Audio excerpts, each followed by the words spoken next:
Om Shanti. Good morning.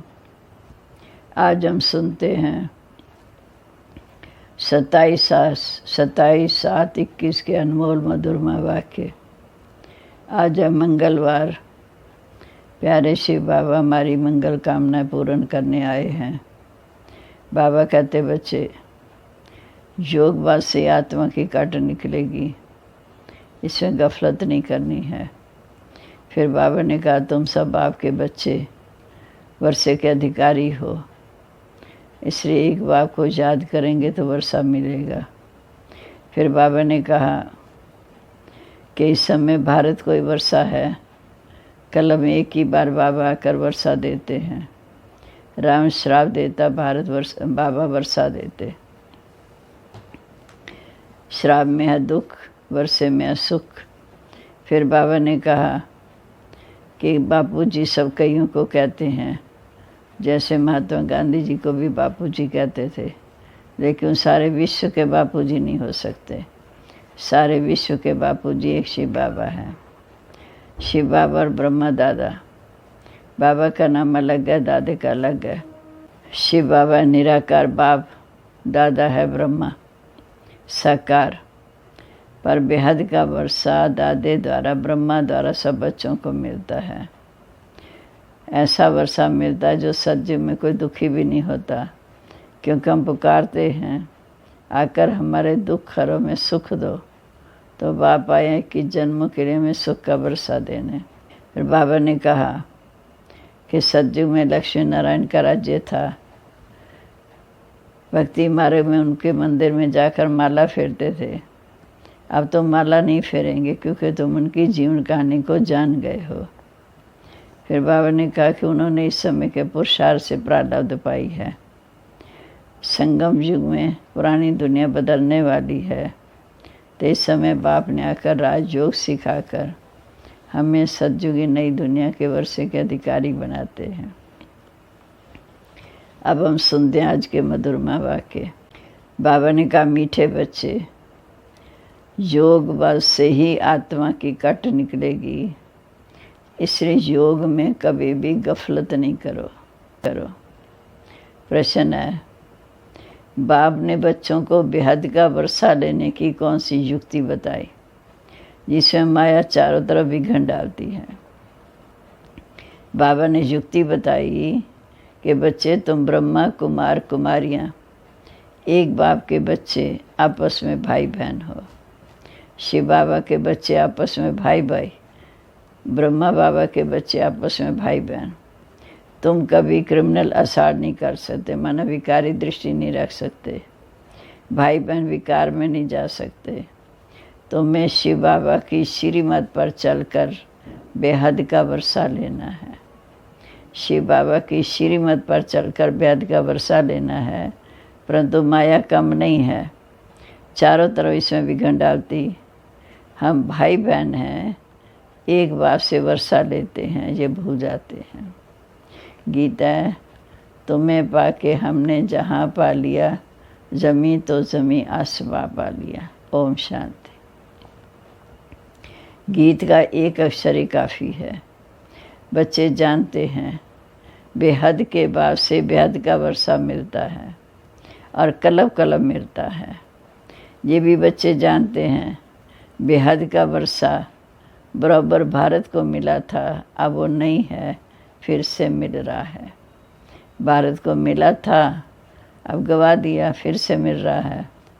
देखते हो, अभी तो स्वर्ग का वर्षा नहीं है, अभी रावण द्वारा नरक का श्राप मिल रहा है। श्राप से मनुष्य दुखी होते हैं, वर अर्थात वर्षे से सुखी होते। अब ब्राह्मण बच्चे जानते हैं, वो है बेहद का निराकार बाप, प्रजापिता ब्रह्मा है, हद का साकार बाप। वो भी बेहद का है, वो भी बेहद का, वो निराकार है, वो साकार है। बेहद के साकार बाप प्रजापिता ब्रह्मा बगैर कोई हो नहीं सकता। भर गांधी को बापूजी कहते थे, परंतु कायदेशीर सारी मनुष्य सृष्टि का वो बापूजी हो ना सके। सारी निराकारी वर्ल्ड का बापूजी शिव है। अब तुम बच्चे जानते हो, हम शिव बाबा के बच्चे बने हैं। शिव बाबा ने आकर हमें अपना बनाया वर्षा देने के लिए। मधुबन आते हैं किस लिए? शिव बाबा से मिलने के लिए, परंतु वो निराकार है।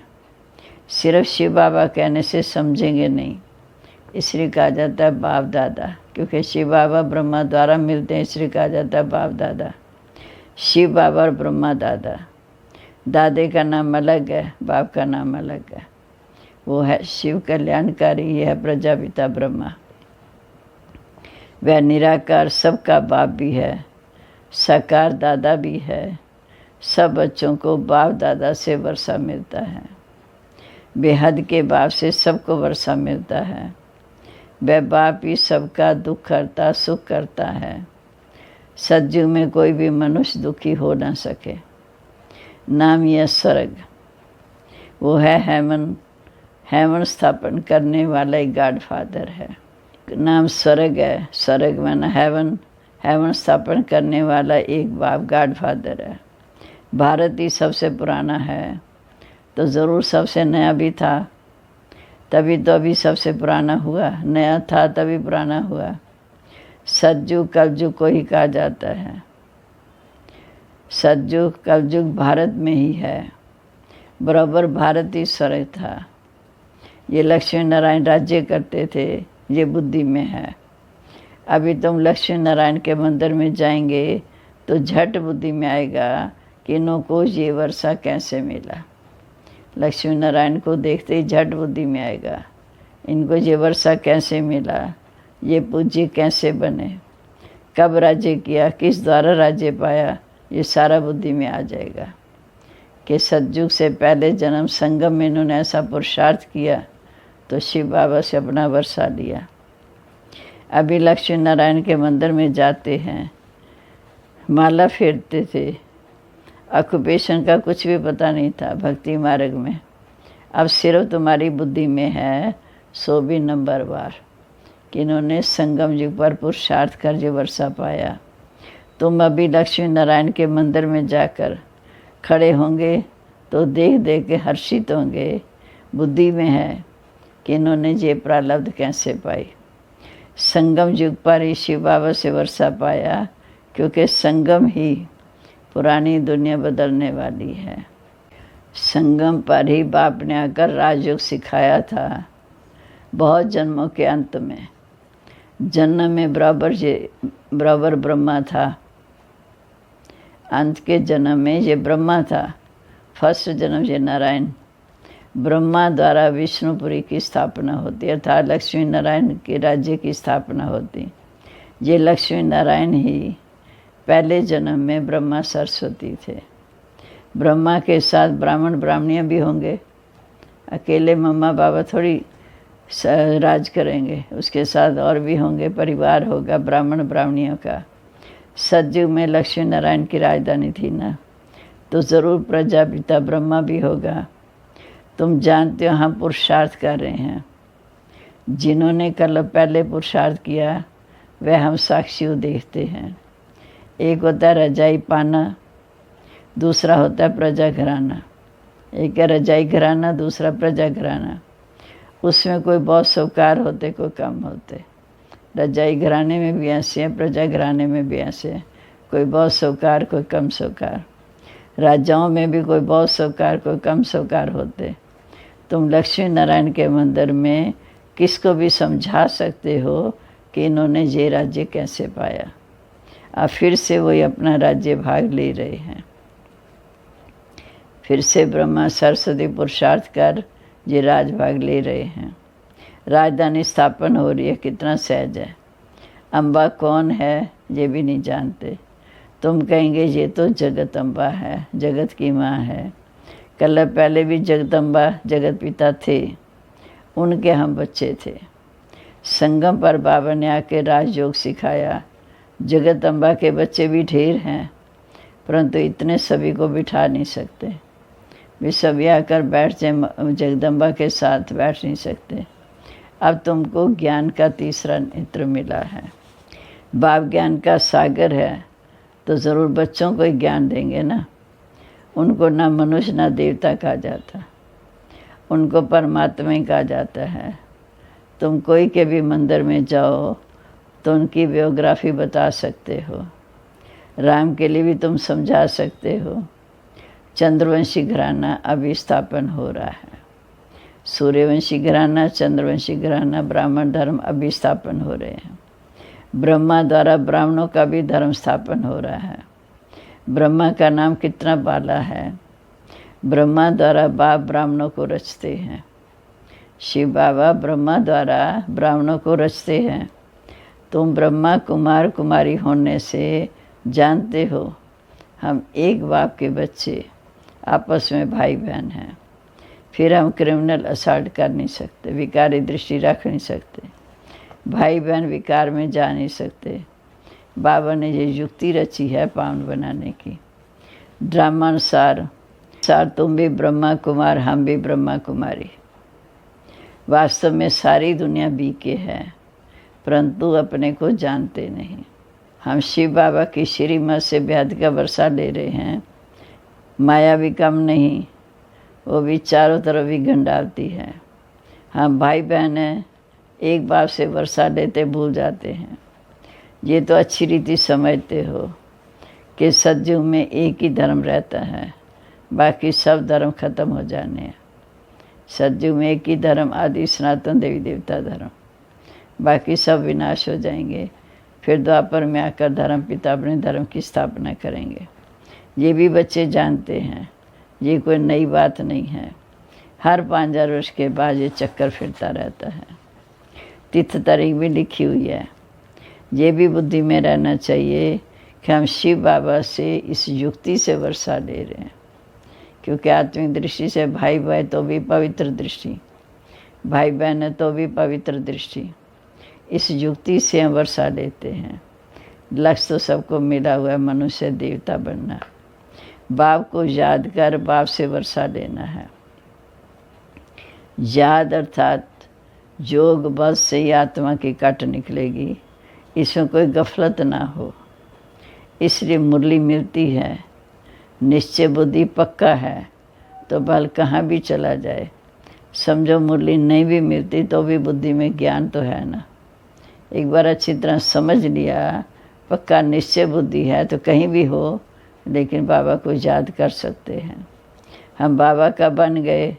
बाबा ने समझाया तुम आत्मा ही तमो प्रधान बनी, अब तुम बाप को याद करने से तमो प्रधान से सतो प्रधान बन जाएंगे। ये महामंत्र एक ही बाप बताते हैं और कोई बता न सके। बाप ही कहते हैं मीठे मीठे बच्चे, याद के बाद से तुम्हें तमो प्रधान से सतो प्रधान बनना। ये अक्षर हैं, परंतु किसी के बुद्धि में आता नहीं। अब तुम समझते हो। बराबर कल पहले भी बाबा ने ये अक्षर कहा था कि देह के सब धर्मों को छोड़ अपने को आत्मा समझो। ये सब देह के धर्म हैं। सबका बाप एक है। सब आत्मा उस एक बाप को पुकारती हैं। वो भी गॉड को याद करते हैं, कहते हैं ओ गॉड फादर करो। इन मनुष्यों की क्रोधी बुद्धियों को पलटाओ ताकि ये आपस में लड़े नहीं। याद तो बाप को ही करेंगे और कोई को याद नहीं करते। शिव बाबा को पुकारते हैं कि आकर पतितों को पावन बनाओ।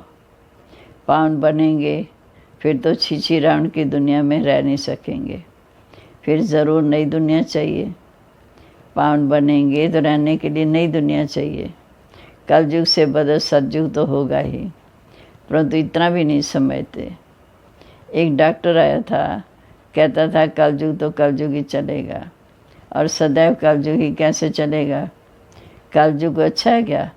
समझते थोड़ी हैं, सिर्फ भावना है। औरों को ले आते हैं, उनको तीर नहीं लगता। कोई आने वाले को तीर लग जाए तो कुछ न कुछ दलाली उसको भी मिल जाएगी। लाने वाले जिसको ले आते हैं उसे तीर लग जाए तो दलाली उसको भी मिलेगी। हम स्वर्ग में आ जाएंगे। बाप से थोड़ा भी आकर सुनते हैं तो भी स्वर्ग में तो ज़रूर आ जाएंगे। फिर भी हेवनली गॉड फादर के सामने आकर बैठे हैं। बाप समझाते हैं, मीठे बच्चे मैं आप सबका बाप हूँ। कोई मानते नहीं कि शिव बाबा कैसे आएगा। अरे आत्मा आ सकती है शरीर में तो मैं क्यों नहीं आऊँगा। आत्मा इस शरीर छोड़ दूसरे में जा सकती है तो मैं क्यों नहीं जा सकता हूँ। नहीं तो मैं कैसे आऊँ। पुकारते भी हैं, हे पतित पावन बाबा आकर हमें पति से पावन बनाओ। बाबा कहते मैं आता भी भारत में हूँ, कलव कलव के संगम पर एक ही बार आता हूँ। तुम जब 84 जन्म पूरे करते हो तो मैं आता हूँ। तुम बच्चों को निश्चय है कि बाबा आया हुआ है फिर से वर्षा देने। बाप कहते मेरा धंधा यही है कि तुम गवाते हो, मैं फिर से आता हूँ वर्षा देने, पुरानी दुनिया को बदल नई दुनिया की स्थापना करने।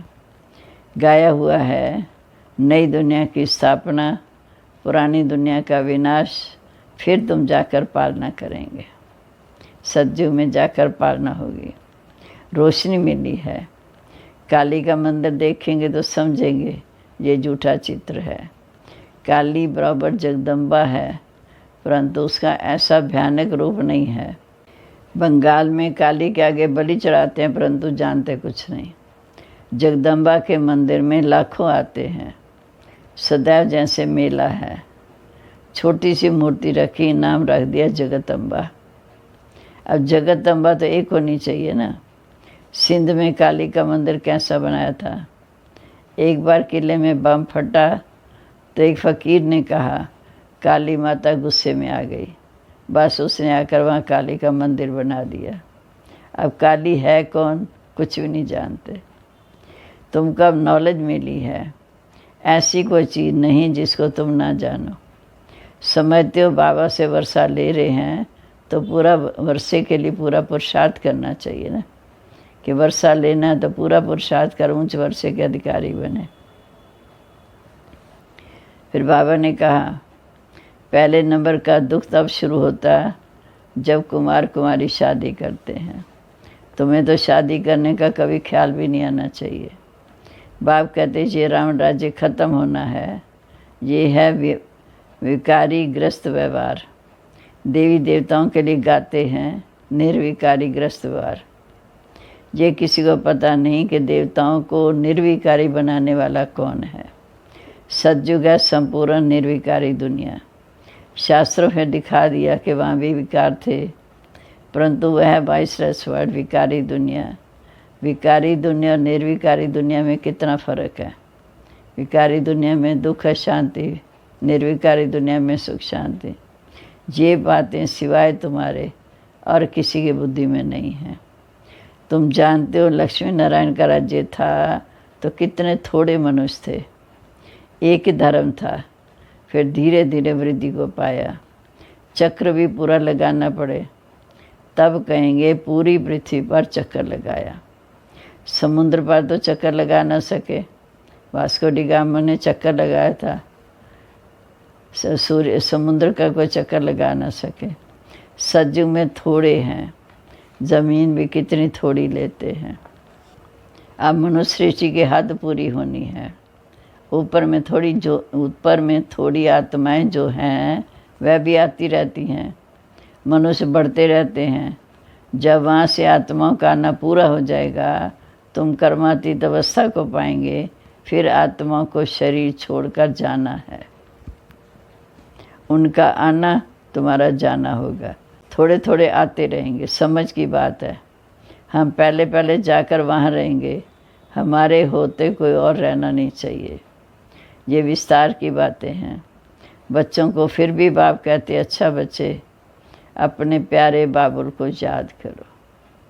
बाबा कहते अपने प्यारे बाबुल को याद करो, तुमको फ़ायदा है बाप को याद करने में। ये हिस्ट्री ज्योग्राफी तो मनुष्य बहुत पढ़ते हैं, बहुत दूर दूर जाते हैं, मून में भी जाते, चांद तक भी जाते हैं। यह है साइंस का घमंड। अति में जाते हैं। मून में कुछ खड़ा थोड़ी है, चांद में कुछ है नहीं। तुम तो सूर्य चांद से भी पार जाते हो। ये नॉलेज तुम्हारी बुद्धि में अभी है। समझाते हो, समझते हो ड्रामा प्लान अनुसार बाबा जी सब बातें बताते हैं। समझते हो, ड्रामा प्लान अनुसार बाबा जी सब बातें बताते हैं। बाबा कहते, मीठे बच्चे, मैं आया हूँ तुम्हें पति से पावन बनाने। ये मेरा पार्ट है। भक्ति मार्ग में भी हमारा पार्ट है तो ड्रामा। जैसे तुम पार्टधारी हो ऐसे मैं भी पार्टधारी हूँ। मेरा काम है तुमको पति से पावन बनाना।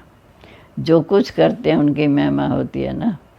इन लक्ष्मी नारायण की कितनी महिमा है, परंतु इनको ऐसा लायक बनाने वाला कौन है। ये सुखधाम के मालिक थे, अभी तो कितने अनेक प्रकार के दुख हैं। आज कोई मरा, झगड़ा हुआ, वह किसके पास लाख करोड़ पदम भी हैं, परंतु अगर कोई बीमारी आदि आ जाती तो क्या करेंगे। बिरला के पास कितने पैसे हैं, एक जन्म में पैसा देखने में आता है, परंतु ऐसा कोई नहीं जिसको कोई दुख ना हो। किसी न किसी प्रकार का दुख सभी को होता है। अभी तो पैसे आदि भी सब मिट्टी में मिल जाने हैं। तो बाबा तो हमें ऐसी सुख की दुनिया में ले जाते हैं जहाँ सुख, शांति, आनंद, प्रेम सब कुछ है। पैसा भी अथाह है। अच्छा, मीठे मीठे सिकरदे बच्चों प्रीत, माता पिता बाप दादा का याद प्यार, गुड मॉर्निंग। रूहानी बाप की रूहानी बच्चों को नमस्ते। रूहानी बच्चों की रूहानी बाप दादा को नमस्ते। नमस्ते बाबा, गुड मॉर्निंग। शुक्रिया बाबा, शुक्रिया। कैसे हमारी बुद्धि की आँख खोल हमें नई दुनिया के लिए पुरुषार्थ करा रहे हैं। अब धारणा के लिए मुख्य सार। कर्मातीत अवस्था को प्राप्त कर वापस घर जाना है, परंतु जाएंगे तब जब आत्माओं का आना बंद होगा। इस विस्तार को बुद्धि में रख एक बाबुल को बहुत प्यार से याद करना है। दूसरा, ज्ञान की रोशनी मिली है, इसलिए निश्चय बुद्धि बन बाप से पूरा वर्षा लेना है। काम भी रहते याद के बाद से आत्मा को तमो प्रदान से सत्व प्रदान बनाने का पुरुषार्थ करना है। अब है वरदान। अपनी संपूर्णता के आधार पर समय को समीप लाने वाले मास्टर रचता भव। अपनी संपूर्णता के आधार पर समय को समीप लाने वाले मास्टर रचता भव। समय आपकी रचना है, आप मास्टर रचता हो। रचना के आधार पर नहीं होती, रचता रचना के आधार पर नहीं होते। रचता रचना को अधीन करते हैं। इसलिए ये कभी नहीं सोचो कि समय आप ही पूर्ण बना देगा। आपको संपूर्ण बन समय को समीप लाना है। वैसे कोई भी विघ्न आता है तो समय पर मान जाएगा, लेकिन समय से पहले परिवर्तन शक्ति द्वारा उसे भी परिवर्तन कर दो तो उसकी प्राप्ति आपको भी हो जाएगी। समय के आधार पर परिवर्तन किया तो उसकी प्राप्ति आपको नहीं होगी, वो समय को होगी। स्लोगन है, कर्म और योग का बैलेंस रखने वाले ही सच्चे कर्म योगी हैं। सम्मान है, मैं निश्चय बुद्धि कर्म योगी मास्टर रचता हूँ। निश्चय बुद्धि कर्म योगी मास्टर रचता हूँ। ओम शांति। व्यक्ति सारे ज्वाला रूप स्थिति में स्थित रहे, शक्तिशाली याद का अनुभव करो। आहिस्ता इस तरीके जैसे किला बांधा जाता है तो प्रजा किले के अंदर सेफ रहती है। तो एक राजा के लिए कोठरी नहीं बनाते, किला बनाते हैं। आप बच्चे भी स्वयं के लिए, साथियों के लिए, अन्य आत्माओं के लिए ज्वाला रूप याद का किला बांधो। स्वयं के लिए, अन्य आत्माओं के लिए ज्वालामुखी याद का किला बांधो। याद की शक्ति की ज़्यादा आवश्यकता है तो आपकी सेफ्टी का अनुभव करेंगे। जितना याद का किला होगा मजबूत होगा तो याद की शक्ति आपको मिलेगी, जिससे आत्मा सेफ्टी का अनुभव करेगी। दीदी जी की विशेषता, हर कारण का निवारण करने वाली सर्व की इष्ट और अष्ट दीदी। दीदी की बुद्धि इतनी तीक्ष्ण और इतनी दूरंदेशी थी, जो सेकंड में हर कारण का निवारण कर देती थी, इसलिए नेकों के लिए इष्ट बन गई। ऐसी इष्ट और अष्ट में आने वाली आत्मा को कभी कोई कष्ट नहीं हो सकता। भले शरीर के हिसाब किताब आए, लेकिन उन्हें दुख की महसूसता नहीं हुई। यज्ञ के सामने वाले तो और भी अनेक भाई, लेकिन दीदी ने इन सब बातों को नहीं देखा। कोई भी बात आई तो कहती थी, शायद बाबा को इस बात से मुझे और कुछ सिखाना है। हमेशा शिक्षा समझी। दीदी ने बाबा के साथ अपने सर्व संबंध जोड़े। दीदी कहती, बाबा को सखा और साजन बनाकर इसमें ही दिल की लेन देन करनी है। टीचर को अपना फ्रेंड बना लो तो उसकी शिक्षाएं सहज ही जीवन में आ जाएगी। तुम्हें संग खेलूँ, तुम्हें संग खाऊँ, तुम्हें संग रास रचाऊँ, इसी संस्कार से दीदी को बाप समान बना दिया। ओम शांति।